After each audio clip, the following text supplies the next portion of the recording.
Kota Malang digegerkan dengan pernikahan sejenis. Ini peristiwa yang langka di Kota Malang, tapi ternyata terjadi. Apakah ini sebuah kesengajaan atau ini sebuah ketidaksengajaan? Tapi yang pasti hari ini kasusnya kedua belah pihak ya antara Intan Anggraini dan Yupi Rere sedang saling melapor ke Polresta Kota Malang. Kasusnya masih sedang berjalan, sedang ditangani oleh polisi. Bagaimana sih cerita awalnya? Bagaimana kronologinya?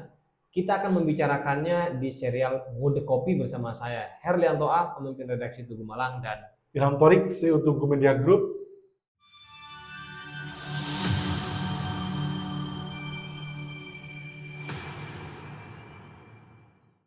ngikutin kasus yang lagi Ya, rame. cukup viral. Cukup viral. Termasuk di media sosial kita ya, Ya. di Instagram kita cukup viral dan Di banyak TikTok komentar juga 16 juta di TikTok. sangat beragam. Ya. Itu gimana kronologinya? Nah, itu kan berawal dari ini ya, laporan Intan ya ke Polres Malang Kota yang melaporkan Yupi Rere itu memalsukan identitas gitu. Jadi awalnya memalsukan identitas sehingga persepsi yang berkembang itu dia menikah dengan laki-laki, ternyata di malam pertama kok perempuan gitu. Nah, enggak, maksudnya awal ketemunya kan diceritakan juga tuh. Jadi Rere sama Intan nih awalnya ketemu di Valentine's Day di bulan Februari. Oh ya, setahun yang lalu ya. Nah, kemudian kemudian di bulan Aprilnya mereka berpacaran lah ya, karena mungkin si Intan ini meyakini Yupi Rere ini laki-laki ya kan. Maka terjadilah akad pernikahan. Tetapi ternyata di malam pertama perempuan. Katanya begitu ya kan. Nah, itu ini ya menghentak, tapi sehari setelahnya itu Yupi Rere mengkontak kita gitu ya, ke Tugu, dan wawancara seperti di sini yang menyebut bahwa Intan itu sebenarnya sudah tahu kalau dia itu perempuan dari awal dan dia merasa dipaksa untuk menikah gitu di momen pernikahan itu ya, di April ya mungkin ya, April. Lalu setelah itu kenapa mau dia, katanya menurut versi Yupi Rere itu karena ibunya itu kalau nggak mau bunuh diri sama Intan itu gitu. Oh, jadi memang harus menikah. Ya, keterpaksaan. Mungkin malu sama orang sekitarnya karena sudah woro-woro gitu. Yang beredar juga kan ini versinya si Intan ya, dari laporan teman-teman di lapangan.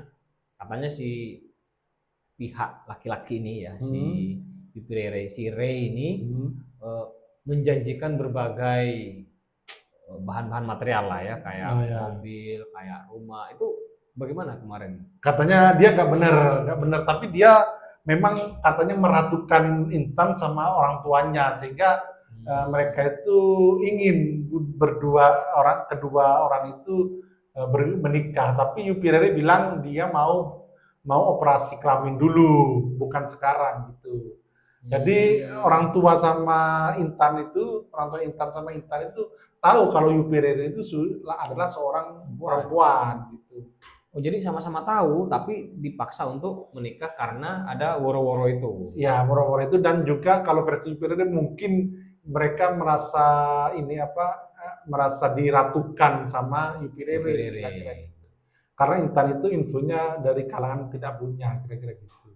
Oh, info awalnya begitu. Info awalnya, ya. Oke. Nah, sekarang kelanjutannya seperti apa itu? Nah, terakhir itu kita pantau kan saling lapor ya. Yupi Rere melaporkan sebagai pencemaran nama baik kalau nggak salah ya ke Polres Batu gitu. Oh, ya ini satu kasus kalau memang keduanya sama-sama tahu, berarti ada sesuatu ya kan ya. Ada tidak tahu kalau di beberapa wilayah negara-negara lain kan pernikahan sesama jenis itu legal ya di beberapa tempat ya. Mungkin di Asia Tenggara itu di Thailand ya. Tapi kalau di Indonesia kayaknya memang masih belum sih peristiwa itu gitu kan. Memang sempat ramai sekali itu jadi perbincangan di Kota Malang termasuk Indonesia, memang masih belum menerima soal pernikahan sejenis sebenarnya kan. Siap. Gitu. Ya, dan sebenarnya fenomena itu banyak ya fenomenanya, ada kelainan, entah itu kelainan atau tidak ya. Yang jelas orang suka sesama laki-laki lalu suka sesama perempuan itu faktanya ada gitu. Dan kalau Yupirire itu kan perempuan yang menjadi laki-laki, itu ada istilahnya juga itu. Apalah istilahnya lupa ya. Ya, kalau agak sedikit bicara sebagai suatu fenomena sosial ya, Indonesia memang masih mengenal hanya 2 jenis kelamin ya, laki-laki dan perempuan. Tapi kalau kita ke Thailand itu ada banyak jenis kelamin di sana. Gimana? Ya ada tomboy, ada laki-laki ke perempuan-perempuanan, ada perempuan ke laki-lakian. Itu dianggap sebagai satu entitas tersendiri gitu loh. Jadi tidak harus laki dan perempuan dalam arti feminim dan maskulin gitu kan. Nah, dalam kajian yang lain kalau kita mengacu kepada sejarah, misalnya terkenal adalah LGBTQ ya misalnya ya. Dalam kajian mereka itu sebenarnya mereka tidak meminta ya untuk menjadi sosok yang kemudian berlawanan dengan takdir fisiknya ya. Misalnya laki-laki menyukai laki-laki atau perempuan menyukai perempuan. Bagi mereka itu kayak semacam ya takdir mereka, orientasi seksual yang kemudian terjebak di dalam jasad yang berbeda, kira-kira gitu ya. Jadi misalnya laki-laki, tapi dia kemudian menginginkan diri suka kepada laki-laki. Orientasi keterjebakan secara orientasi seksualnya kemudian di situ. Nah itu kalau secara sejarah gimana itu? Secara filsafat sejarah, sama kan ahli sejarah dan filsafat itu gimana? Ada teorinya apa enggak yang mendukung itu atau melemahkan itu gitu ya? Kalau secara kajian sosial ya sampai sekarang banyak pendukungnya ya kan. Karena itu tadi dia melihat fenomena LGBT itu ya terutama termasuk gay dan lesbian itu ya dia sesuatu yang diberikan oleh alam ya. Takdir alam. Dia tidak meminta, misalnya sebagai perempuan lalu menyukai perempuan, dia tidak meminta, tapi dia mendapati itu. Dia merasa orientasi seksualnya itu terjebak di dalam wadah yang berbeda, di dalam wadah yang tidak sebenarnya, gitu kan. Tetapi kalau ditelusuri lebih jauh, sebenarnya di dalam konstruksi mereka itu tetap ada posisi secara fungsi ya, laki perempuannya. Makanya tadi si Intan ini kan tetap berposisi ya. Fungsi sosialnya sebagai perempuan kan.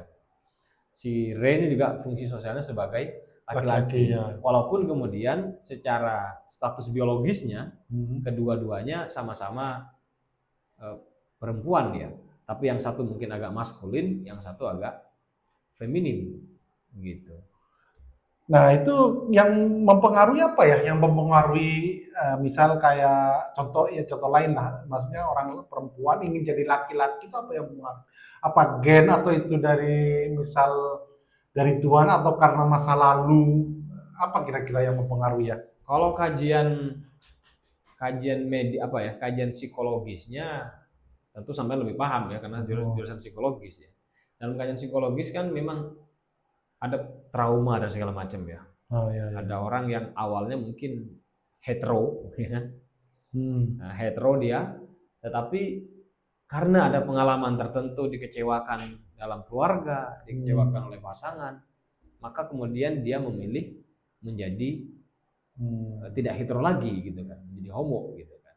Pengalaman-pengalaman itu ada pada kasus-kasus tertentu yang merasakan seperti itu. Tapi sebagian lain mungkin dari awal memang punya kecenderungan yang berbeda, kecenderungan orientasi seksualnya dengan wadah orientasinya itu. Bawaan alam ya. Mereka menyebutnya ya, ditakdirkan orientasi yang berbeda gitu.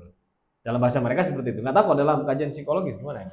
Ya, salah satunya mungkin ini ya dalam teori psikologi Sigmund Freud itu bahwa seseorang itu yang mengubah seseorang itu salah satunya karena masa lalu ya, trauma masa lalu dan lain sebagainya. Atau ada lagi teori yang karena lingkungan yang mengubah seseorang. Nah itu mungkin perpaduan dua itu yang bisa dikaitkan lah, misal ya seperti bullying dan lain sebagainya itu. Jadi sebenarnya tindakan-tindakan psikologis itu perlu sejak dini sehingga orang tidak terjebak, tidak mengendap lah kalau apa itu seksualnya menyimpang itu tidak mengendap sehingga tidak terlalu parah kalau ingin diperbaiki. Kira-kira gitu. Ya, dan di Indonesia kayaknya masih belum friendly dengan itu ya. Ya. Belum friendly dengan itu. Kalau di negara-negara yang sudah super sekuler, barangkali sudah nggak ada soal ya, sudah tidak lagi menganggap persoalan orientasi seksual itu sebagai satu hal yang sangat privat.